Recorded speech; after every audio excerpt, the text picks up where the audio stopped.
Alors pour vous raser, vous aurez besoin d'un rasoir bien évidemment, de mousse à raser ou de gel, et une crème hydratante ou de l'après-rasage. Vous pouvez retrouver dans le commerce plusieurs types de rasoirs. Il y a des rasoirs à 2 lames, des rasoirs à 3 lames, 4, voire même jusqu'à 5 lames. Plus votre poil est dur et épais, plus vous devrez privilégier le nombre de lames. Pour une barbe blonde et fine comme la mienne, 2 lames suffisent amplement. Quand vous sentez que vos lames arrachent, c'est qu'il est temps de les changer. Voici un exemple de rasoir à 3 lames.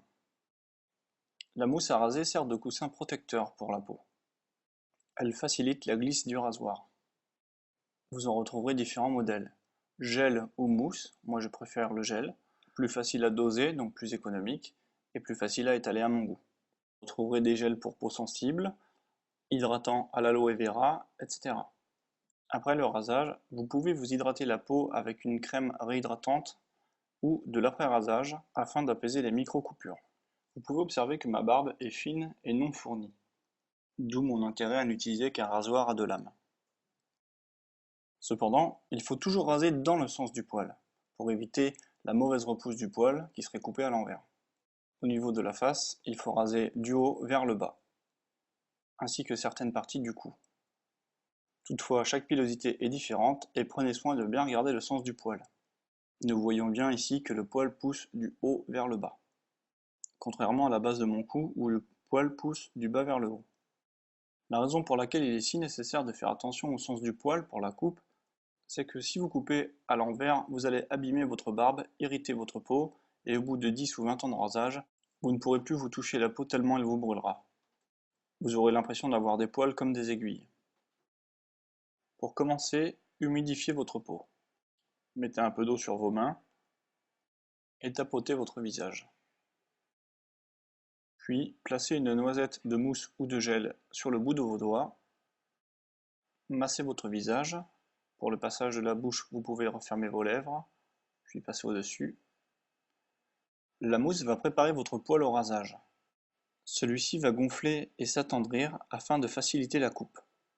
Petite astuce afin de distinguer vos lèvres et de ne pas vous couper. Passez l'ongle de votre pouce au-dessus de celle-ci afin d'en ôter la mousse. Passez le rasoir bien à plat sur votre peau sans trop appuyer et en effectuant le moins de passages possible pour éviter les irritations.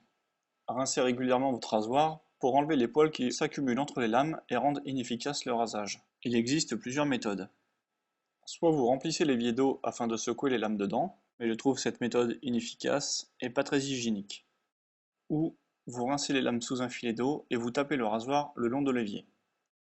Il faut bien sûr taper le dos de rasoir comme ceci contre le bord de l'évier afin de ne pas endommager les lames. Vous pouvez constater que cette méthode est très efficace. Et ne tapez surtout pas vos lames sur le rebord de l'évier. Ensuite, poursuivez votre rasage. Comme je vous expliquais précédemment, ici ma barbe pousse du bas vers le haut, donc je me rase dans le sens du poil en remontant. Enfin, je peux me rincer le visage.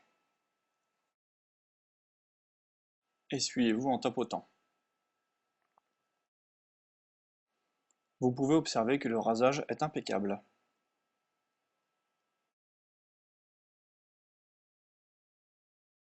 Dernière étape, nous allons passer une crème hydratante. Placez une noisette de cette crème sur vos mains, puis frottez-les de manière à obtenir une couche bien homogène. Puis, massez-vous le visage. Commencez par les joues, le contour de la bouche, puis le cou. Afin d'être le plus efficace possible, placez votre main droite sur la partie gauche de votre visage et vice-versa. Enfin, remontez de façon à faire un effet liftant. Voilà, votre rasage est impeccable, vous avez une belle peau et vous êtes parti pour une bonne journée.